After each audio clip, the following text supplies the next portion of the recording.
Salut à tous et bienvenue. Nous comprendrons en détail le pourcentage d'avancement unité et nous ferons une comparaison avec celui de la durée. C'est quoi le concept? Sachez que chaque ressource et dépense affectée crée une unité dans Primavera P6. Le nombre d'unités dépend de la durée de la tâche et de ses différentes configurations. Cependant, le pourcentage d'avancement unité dépend seulement des unités main-d'œuvre et unités hors main-d'œuvre. Les unités matières et les dépenses ne sont pas utilisées pour calculer le pourcentage d'avancement unité. Si vous êtes familier avec MS Project, cela sera une aide pour vous puisque Primavera P6 a les mêmes méthodes de calcul de pourcentage d'avancement unité que MS Project. Primavera P6 utilise une formule intuitive et simple pour le calcul d'avancement unité en utilisant les affectations des ressources main-d'œuvre et hors main-d'œuvre. Voici la formule. Vous avez pourcentage d'avancement unité égale à unité réelle divisé par unité réelle plus unité restante. Unité réelle est la somme des unités main-d'œuvre réelles et hors main-d'œuvre réelle, et unité restante est la somme des unités main-d'œuvre restantes et hors main-d'œuvre restantes.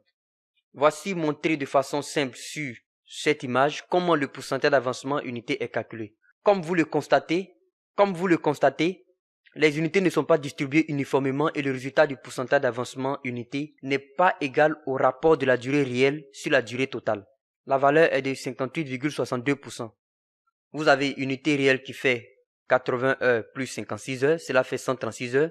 Et unité restante est la somme de 40 heures, 32 heures et 24 heures, cela fait 96 heures. Le pourcentage d'avancement unité est donc égal à 136 heures divisé par 136 heures plus 96 heures, cela fait 58,62%.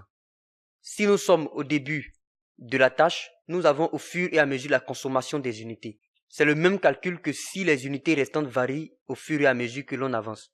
Vous avez la première date de mise à jour, 80 heures ont été consommées, ce qui vous donne unité réelle 80 heures. Et au niveau des unités restantes, vous avez 56 heures plus 40 heures plus 32 heures plus 24 heures. Cela fait 152 heures. Le pourcentage d'avancement unité est donc égal à l'unité réelle qui fait 80 heures divisé par l'unité réelle plus l'unité restante. 80 heures plus 152 heures. Cela fait donc 34,48%.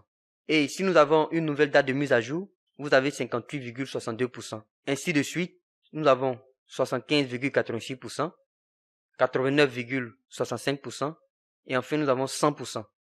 Maintenant, voyons la différence entre le pourcentage d'avancement unité et le pourcentage d'avancement durée. Vous remarquez sur cet exemple que la valeur du pourcentage d'avancement unité est différente de la valeur du pourcentage d'avancement durée. Mais pourquoi cela? Parce que la distribution des unités n'est pas uniforme sur tout le long de la durée de la tâche.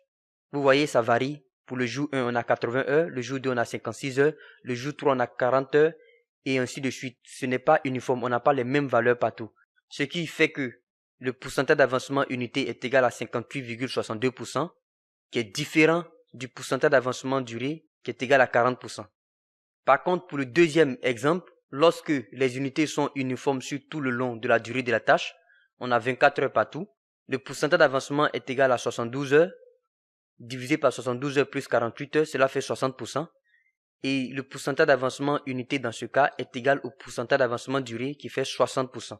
Ce qu'il faut retenir en ce qui concerne la différence entre le pourcentage d'avancement unité et le pourcentage d'avancement durée, c'est que pour que le pourcentage d'avancement unité soit égal au pourcentage d'avancement durée, il faut que l'unité soit uniformément distribuée sur tout le long de la durée de la tâche, comme vous pouvez le constater sur cet exemple. Merci et restez connectés pour les prochaines leçons.